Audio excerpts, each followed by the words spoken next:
దినపు వాక్యదానములోనికి వెళదాం.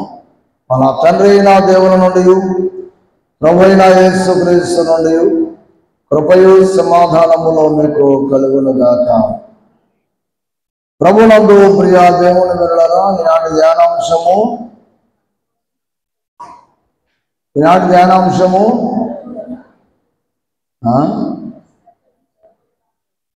తీసేయండి కాదు తీసేయండి. సంతోషించుటకు సమయం. ఈ లోకములో ప్రతి మనుషులు కూడా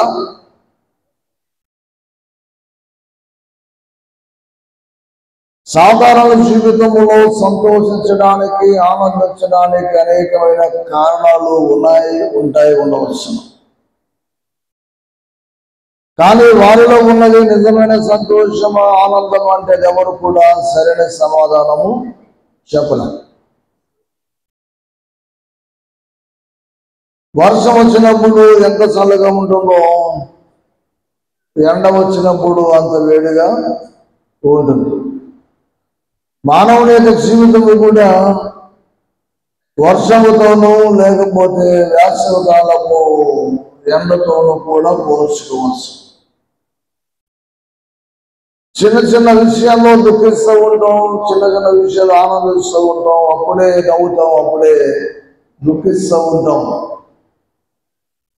కానీ కొందరి సంతోషమునకు కొన్ని కారణాలు ఉంటాయి, కొందరి సంతోషానికి కారణాలు ఉండవు.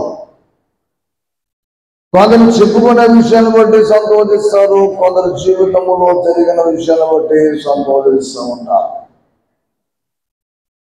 కానీ జ్ఞానటువంటి సొలొమోను తన జ్ఞాన పరిశోధన కాలములో తెలుసుకున్నటువంటి సత్యం ఏమిటంటే, ప్రతిదానికి సమయము కలదు. ప్రతిదానికి సమయము కలదు. ఆ విషయంలో ప్రసంగి గ్రంథము 3వ అధ్యాయము 1 నుంచి 8 వచనాలు చదివితే అందులో 28 సంగతులు కనబడతాయి. ఎన్ని సంగతులు అంటే, ఒక మానవుడు సంతోషించడానికి, ఏడవడానికి, నవ్వడానికి, పుట్టడానికి, చావడానికి, కట్టుకోవడానికి, పడగొట్టడానికి ఇలాగున్న కారణాలు ఎక్కడుంటే 28 కారణాలు అక్కడ వచ్చాయి. దండిగా చదువుకోండి. ప్రసంగి గ్రంథము 3వ అధ్యాయము 1 నుంచి 8 వచనాలు. నేను అక్కడ ఆపేశాను. ఎక్కడదో ప్రతి దానికి సమయము కలదు.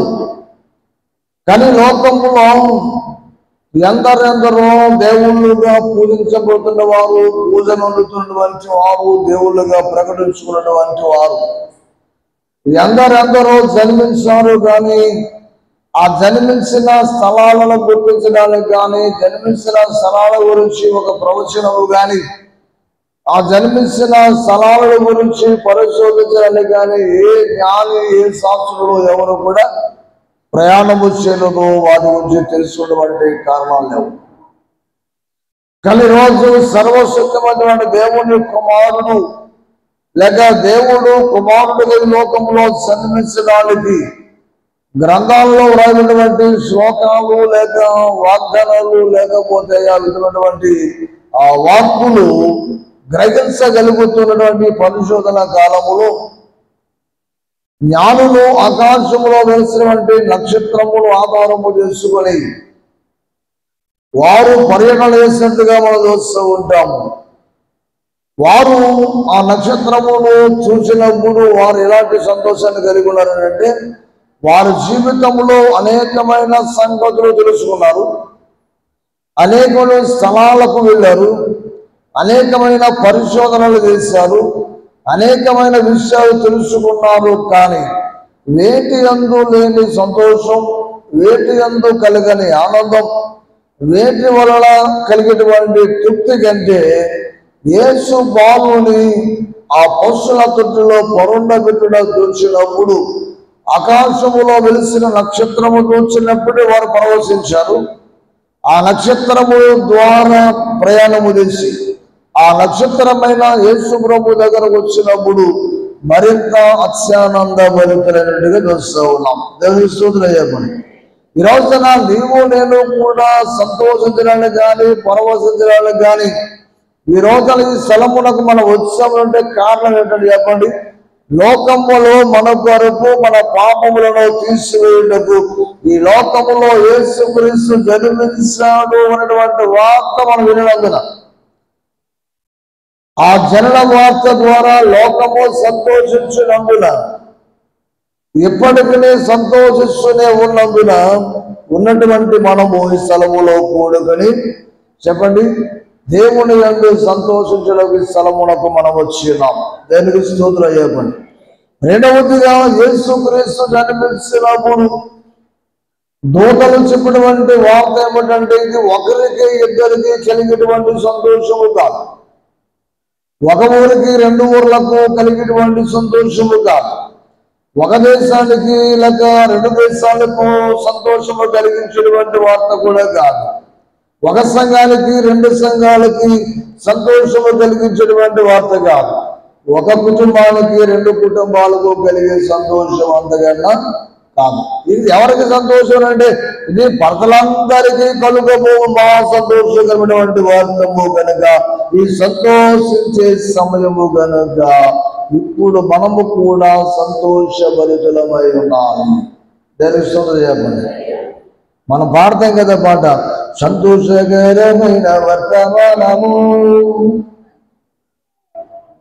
ఇది నా పాట కదా, నేను పాడుతున్నా, మీరు పాడే పాట. ఏ వర్తమానం ఇది? సంతోషకరమైన వర్తమానము. ఇది ప్రజలందరికీ కలిగి సంతోషము కలిగించిన వర్తమానము.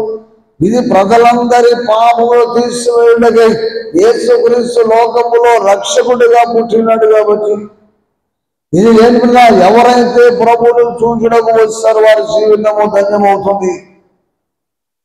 ఎవరు ప్రభువును చూసి ఆనందిస్తారో వారి పాపములు తీసివేయబడుతూ ఉన్నాయి, వారి పాపములు క్షమించబడుతూ ఉన్నాయి. కనుక దేవుని దూత గొర్రెల యొద్దకు వెళ్ళి చెబుతున్నటువంటి మాట లూకాసు సువార్త 2వ అధ్యాయం 10-11 వచనాలు, అయితే ఆ దూత భయపడుకుడి, తీసి చదవండి, ఇదిగో ప్రజలందరికీ కలుగబోవు మహా సంతోషకరమైన శుభవర్తమానము నేను మీకు తెలియజేస్తున్నాను. అదేంటంటే, దావీదు పట్టణమందు నేడు రక్షకుడు మీ కొరకు. అంటే నీ అనేటువంటి పదములో ఎందరైతే ఉన్నారో వారందరికీ చెప్పినటువంటి మాట. ప్రజలందరికంటే లోకములో, సమాజములో, ప్రపంచ యావత్తు కూడా ఎంతమంది జనాంగం ఉన్నారో, ఎన్ని కులాలైతే ఉన్నాయో, ఎన్ని మతాలైతే ఉన్నాయో, ఎంతమంది రకాల మనుషులు ఉన్నారో వారందరికీ కూడా అందరికీ సంతోషము కలిగించేటువంటి వార్త. కనుక ఆయన తన ప్రజలను వారి పాపముల నుండి ఆయన రక్షించేటువంటి వాడు కనుక మనము దేవుని యందు సంతోషించేటువంటి వారముగా మరి ఉండాలి. అందు నిమిత్తము దేవుడు మనకు ఈ సంతోషకరమైనటువంటి సువార్తమానములు ప్రకటించుటకు మన ఏర్పాటు చేసిన. రెండవదిగా దేవుని యందు చేరి ఆయన మరింతగా ఎలాంటి సంతోషం అంటే, ఎలాంటి సంతోషము? అత్యానందముతో దేవుని ఆరాధించేటువంటి ధన్యత మనకు అనుగ్రహించారు. సంతోషించుడి అందరూ నాతో,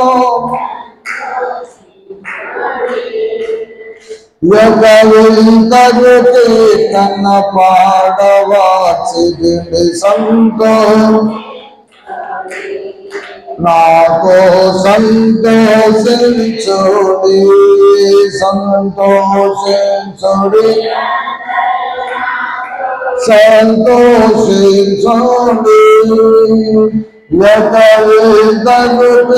కన్న పాడవాచి నాతో సంతోషించుడి. ఆ సంతోషమునకు కారణము కీర్తనకారుడు కీర్తన గ్రంథములో 105వ అధ్యాయము 3వ వచనములో చెబుతున్నటువంటి మాట, ఆయన పరిశుద్ధ నామమును అతిశయించుడి, యెహోవాను వెతుకువారు హృదయమందు సంతోషించెదరు. దేవునికి స్తోత్రం చెప్పండి. జ్ఞానులు నక్షత్రములు ఆకారము తెలుసుకుని పుట్టినవాడు ఎక్కడ ఉన్నాడు అని వెతకబోయారు, వెతికారు. వెతికి వారు ఏం చేశారు చెప్పండి? హృదయమందు ఆనందించారు. దేవునికి స్తోత్రం. ప్రవచనాత్మకంగా దేవుడు ముందుగానే దావీదు వంశములోను ఆయన గోత్రములోను ఆయన సింహాసనములు స్థిరపరచడానికి బెత్లెహేములో దావీదు పురములో యేసుక్రీస్తు యొక్క జననమును గూర్చి ఆయా ప్రవక్తల ద్వారా ప్రవచించిన మాటలు నెరవేర్చబడినప్పుడు ఎవరైతే దాన్ని పరిశోధన చేస్తారో, ఎవరైతే దాన్ని కనుగొంటారో, ఎవరైతే దాన్ని తెలుసుకుంటారో, ఎవరైతే ఆయన వెతుకుతారో వారి హృదయములో ఏమి దొరుకుతుందంట చెప్పండి? పని చేసిన వారికి ఏమొస్తుంది? పనికి వెళ్ళిన వారికి ఏమొస్తుంది? పనిలోకి వెళ్ళిన వాళ్ళకి ఏమొస్తుంది? ఒళ్ళొప్పులు వస్తాయి కదా? ఏమవుతాయి? ఏమవుతాయి? అసలు మన పనికే వెళ్ళినట్టు, అసలు పని అంటే ఎలా ఉంటుందో తెల్లట్టు, ఏదో ఆ ఇరాకు దేశంలో పెట్రోల్ బావులు తవ్వుకుని తోడేసుకుని అమ్మేసుకుని బతికేసినట్టు చెప్తున్నారు. ఏమ్మా పనులకి వెళ్తే ఏమవుతుంది? కూలి పని వస్తుంది కదా? మరి చెప్పరా ఆమె ఎప్పుడు పనులకి వెళ్ళదన్నట్టు? అయ్యి బాబు, ఇప్పుడు మేము పనులకి వెళ్తున్నది ఉద్యోగాలు చేస్తామని చెప్పినా బాగుండేది.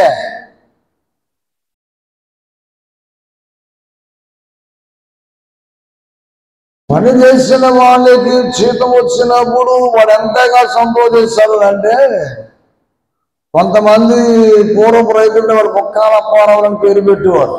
ఎందుకని? వాడు తొందరగా డబ్బులు ఇచ్చేవాడు కాదు. కొందరు రైతులు వాళ్ళకేం పేరు పెట్టేవారు?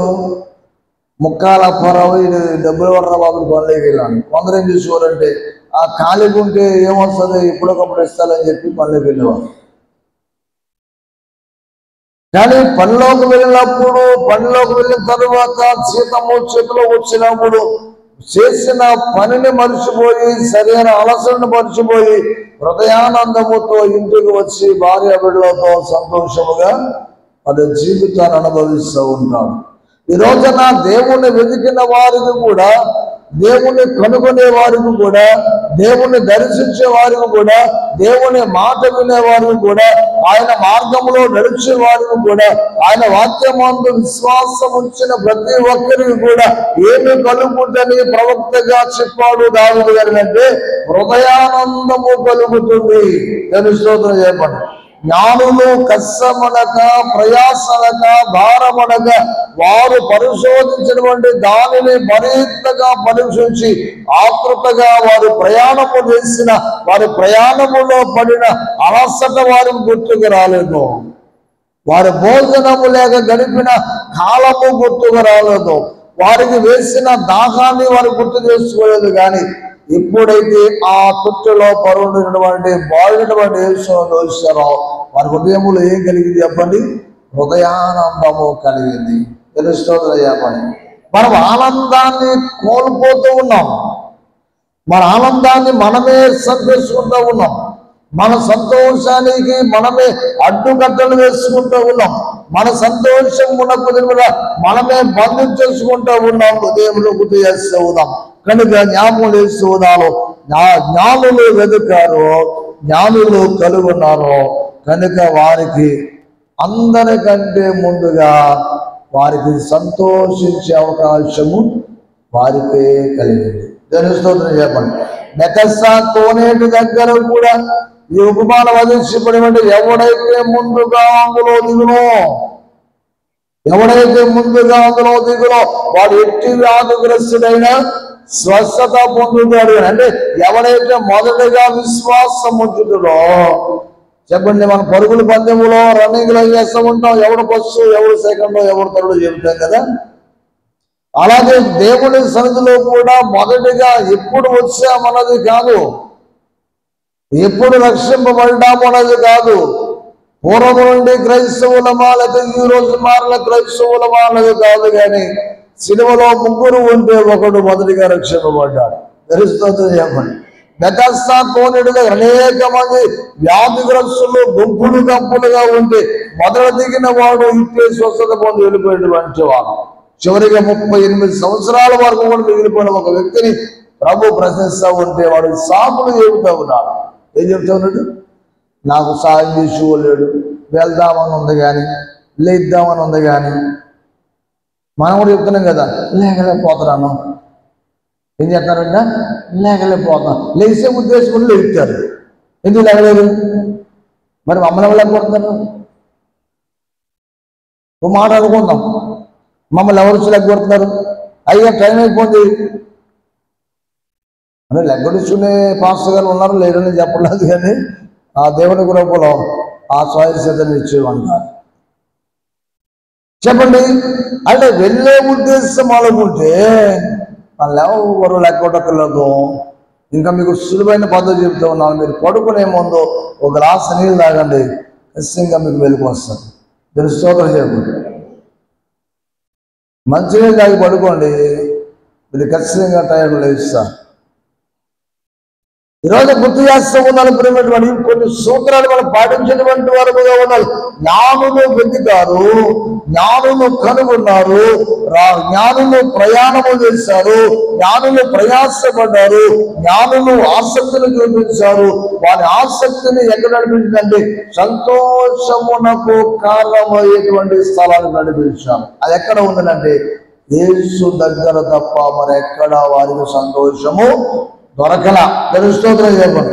కనుక మత్తయి సువార్త 2వ అధ్యాయం 10వ వచనం, వారు ఆ నక్షత్రమును చూసి అత్యానందభరితులై పెట్టెలు విప్పి తొట్టిలో నువ్వు తొట్టన్నావు పెట్టన్నావు నాకు అర్థం అవ్వలేదు.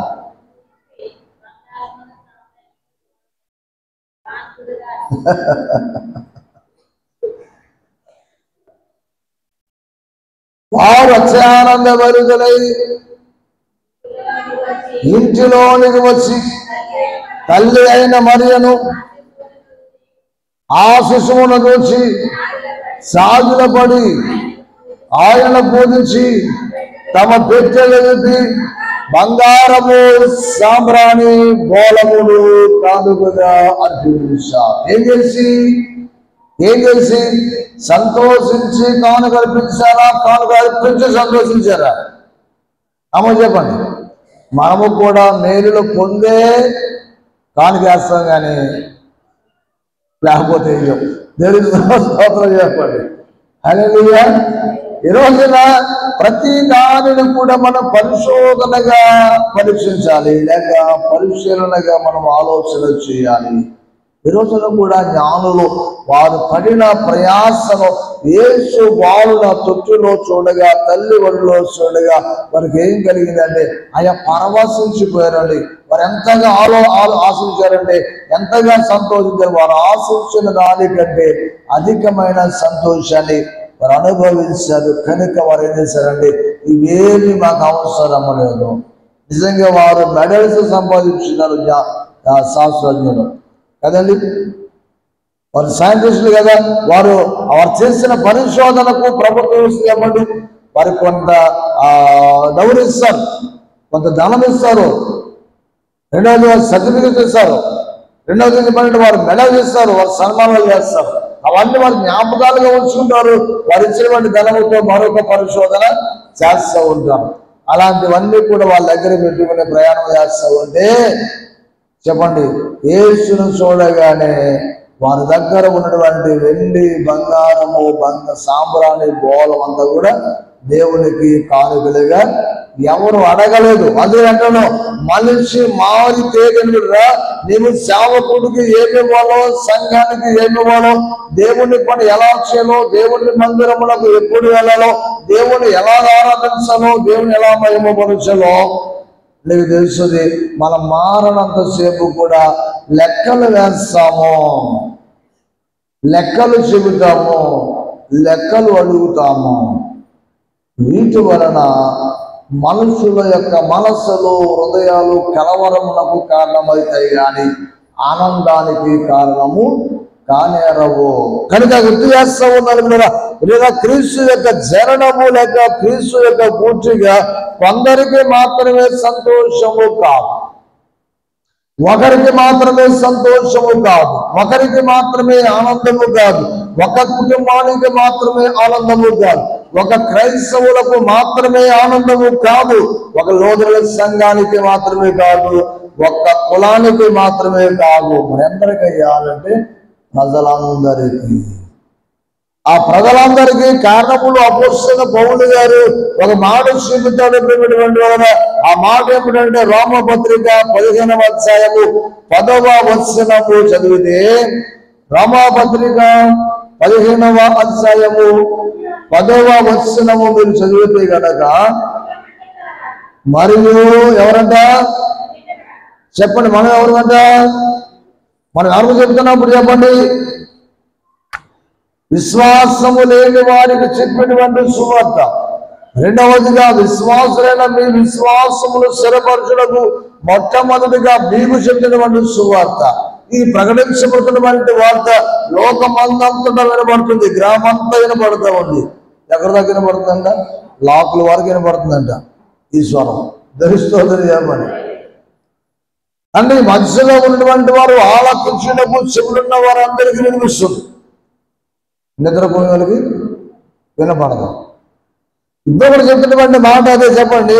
మరియు అన్యజనులారా ఆయన ప్రజలతో సంతోషించుడి. తెలుస్తుందో చెప్పండి. గొల్లలారా భయపడకుడి. పొలములో ఉండి మందుల కోసం ఉండి భయపడుతున్నటువంటి వాళ్ళరా, మరణ భయముతో, రోగ భయముతో, వ్యాధి భయముతో, ఆపద భయముతో, కష్ట భయముతో, ఆర్థిక పరమైన సమస్యలతో సతమతపడుతూ భయపడుతున్నటువంటి వాళ్ళరా, మీరందరూ కూడా నా దేవుని ప్రజలతో కలిసి సంతోషించండి. మీ బాధలన్నీ కూడా తొలగించబడతాయి. ఎప్పుడైతే నా దగ్గరకు వస్తారో మీరు సమస్యములు మర్చిపోతారు. సినిమాకి వెళ్ళిన తర్వాత చెప్పండి, ఏం మర్చిపోతారు? వీళ్ళు మర్చిపోతారు, వాళ్ళు మర్చిపోతారు, విలువ మర్చిపోతారు.